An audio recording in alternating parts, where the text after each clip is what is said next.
Hey everyone, welcome back to my YouTube channel. तो आज की वीडियो काफी कमाल के होने वाले हैं क्योंकि आज की इस वीडियो में हम बनाने वाले हैं एक बेस रिएक्टिव सर्किट। क्या? हाँ, एक बेस रिएक्टिव सर्किट जो कि बेस के साथ जलेगा। इट मीन्स अगर हम उस सर्किट को बनाएं और इस बल्ब को अगर उसमें कनेक्ट करें तो फिर ये बल्ब बेस के साथ चलेगा। मैं नहीं मानता। अब बहुत लोगों के मन में चल रहा होगा कि इसमें क्या है, बस इस बल्ब के दोनों वायर को एम्पलीफायर के आउटपुट के साथ कनेक्ट कर दो फिर ये जलने लगेगा। हाँ, आप भी सही हो, पर ये बल्ब 12 वोल्ट की बल्ब है। पर क्या गारंटी है कि आपका एम्पलीफायर 12 वोल्ट का ही आउटपुट देगा। अगर आपका एम्पलीफायर 10 वोल्ट या फिर 9 वोल्ट का आउटपुट दिया तो तब तो ये बल्ब प्रॉपर तरीके से जलेगा नहीं, क्योंकि इस बल्ब को चलने के लिए चाहिए 12 वोल्ट का डीसी सप्लाई, जैसा कि यहाँ पे देख सकते हो। तो वहां पे तो आपका आइडिया काम नहीं करेगा। और जो आप सोच रहे हो उसका एक और डिसएडवांटेज है कि अगर आप इस बल्ब को अगर उस तरह से कनेक्ट कर दिए और मान लो कि इस तरह से आपका बल्ब जल भी गया, तो फिर इसमें देखो आप यहाँ पे लिखा हुआ है 2.4 वाट।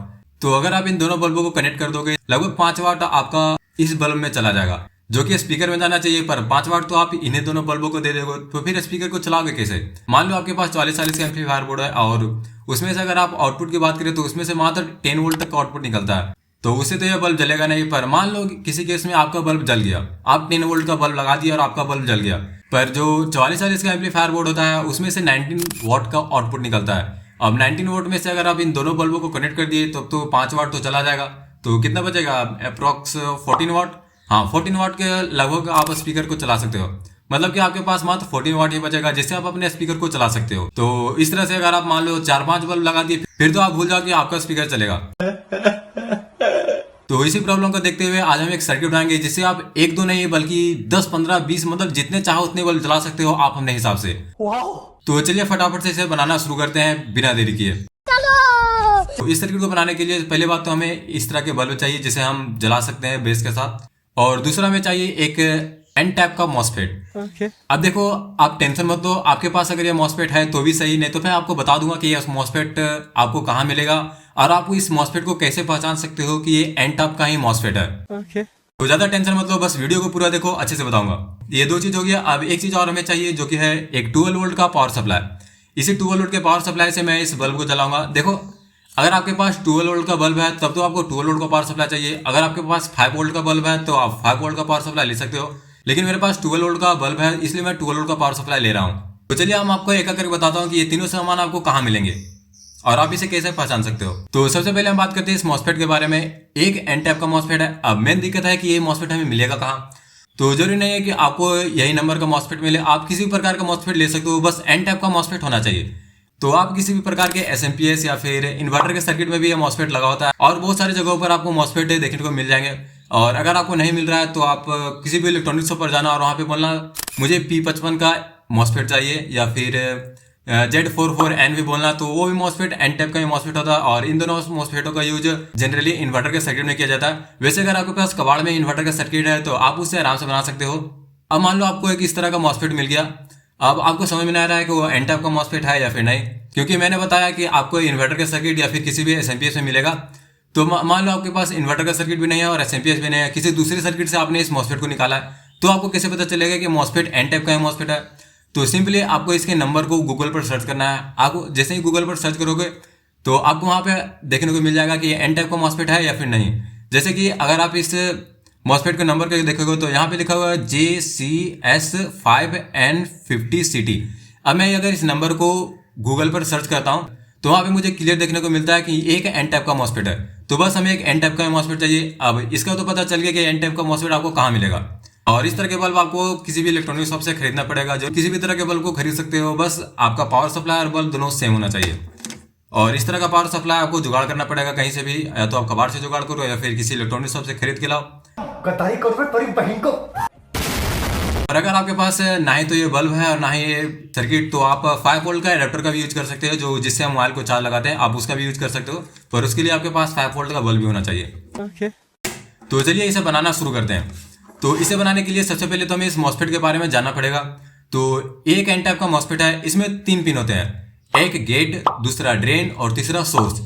तो गेट पिन में हम सिग्नल देते हैं जिससे ये मॉसफेट ऑन और ऑफ होता है, और ये जो बीच वाला पिन ये ड्रेन का पिन होता है, इससे हम आउटपुट लेते हैं।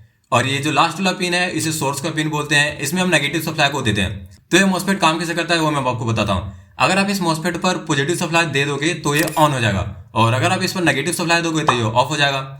तो मोटा मोटी अगर मैं बात करूँ तो अगर आप इसके गेट पिन पर अगर 5 वोल्ट का पॉजिटिव सप्लाई देते हो तो ये ऑन हो जाएगा, लेकिन वही अगर आप इसमें अगर नेगेटिव सप्लाई 5 वोल्ट का देते हो तो ये ऑफ हो जाएगा।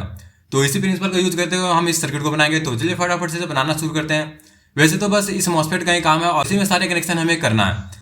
तो चलिए फटाफट से बनाना शुरू करते हैं।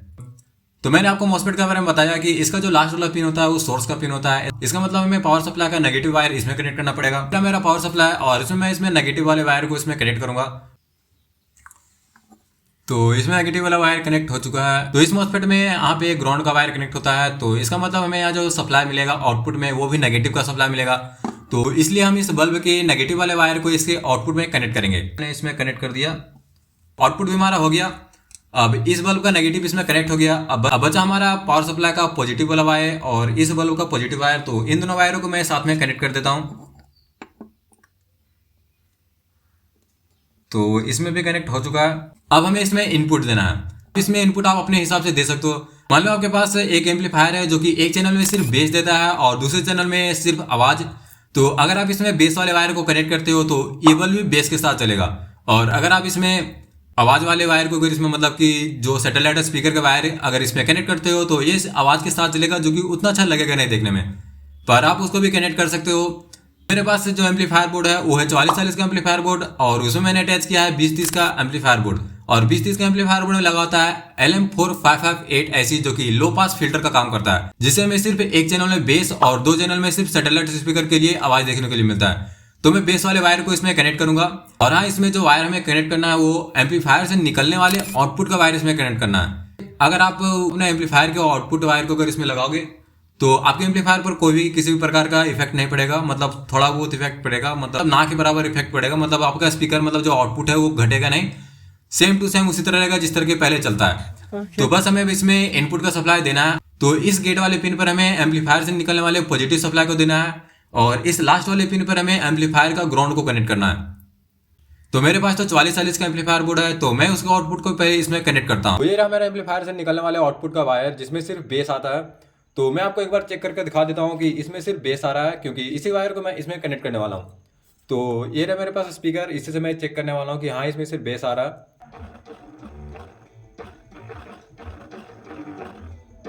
तो आप देख सकते हैं इसमें सिर्फ बेस आ रहा है, किसी भी प्रकार का आवाज नहीं आ रहा है। और ऐसा इसमें इसलिए हो रहा है क्योंकि मैंने अपने 4440 एम्पलीफायर के साथ 2030 का एम्पलीफायर बोर्ड अटैच किया है और उसमें लो पास फिल्टर लगा होता है, जिसकी वजह से इसमें सिर्फ बेस आ रहा है। तो अगर आपको होगा तो मैं उस पर भी वीडियो ला दूंगा। तो चलिए अब हम इस वायर को इसमें कनेक्ट करते हैं। तो इसके सारे कनेक्शन कंप्लीट हो चुके हैं। तो आप देख सकते हो ये एम्पलीफायर से निकलने वाला वही वायर है जिसमें सिर्फ बेस आ रहा है। एम्पलीफायर से निकलने वाले आउटपुट वायर के पॉजिटिव वायर को मैंने मॉसफेट के पिन नंबर 1 के साथ कनेक्ट किया है। इट मींस गेट पिन के साथ कनेक्ट किया है। और एम्पलीफायर से निकलने वाले नेगेटिव वायर को मैंने इसके लास्ट वाले पिन के साथ कनेक्ट किया है। इट मींस इसके सोर्स पिन के साथ कनेक्ट किया है। तो सारे कनेक्शन कंप्लीट हो चुके हैं। तो चलिए हम इसे चेक करके देखते हैं। तो मैं इस पावर सप्लाई का भी लाइन दे देता हूं, क्योंकि अगर हम पावर सप्लाई में लाइन नहीं देंगे तो ये मॉसफेट ऑन होगा नहीं, और अगर मॉसफेट ऑन हुआ नहीं तो फिर चलेगा। तो चलिए अब हम एम्पलीफायर को ऑन करते हैं। तो आप सुन सकते हो एम्पलीफायर ऑन हो चुका है। तो चलिए हम एम्पलीफायर को कनेक्ट करते हैं और फिर एक किसी भी नॉन कोरिलेटेड सॉन्ग को प्ले करते हैं।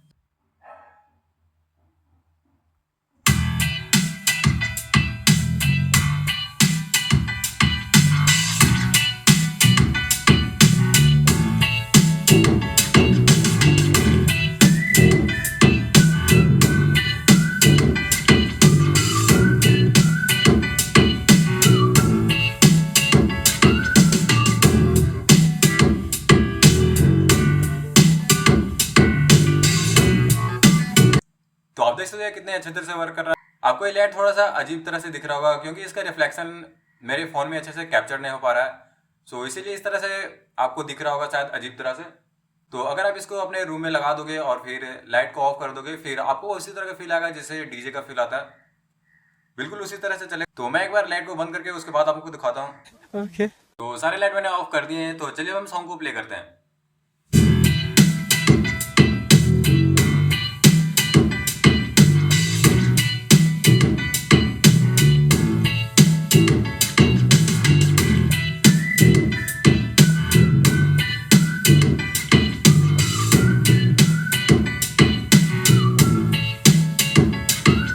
आपको देखने में थोड़ा सा अजीब लग रहा है, और अगर आपको कोई प्रॉब्लम हो रहा है सर्किट को बनाने में तो आप मुझे कमेंट कर सकते हैं, मैं जरूर से आपके कमेंट का रिप्लाई करूंगा। तो आई होप आपको ये वीडियो पसंद आया होगा और आपको समझ में आया होगा कि इस सर्किट को मैंने कैसे बनाया, क्योंकि मैंने स्टेप बाय स्टेप बताया कि इस सर्किट को कैसे बनाना है और जो कंपोनेंट यूज हो रहे हैं वो आपको कहाँ मिलेंगे, इसके सारे कनेक्शन किस तरह से हो रहे हैं। तो इसी तरह के वीडियो के लिए वीडियो को लाइक और चैनल को सब्सक्राइब करना ना भूलें। तो आज की वीडियो में इतना ही, मिलते हैं अगले वीडियो में।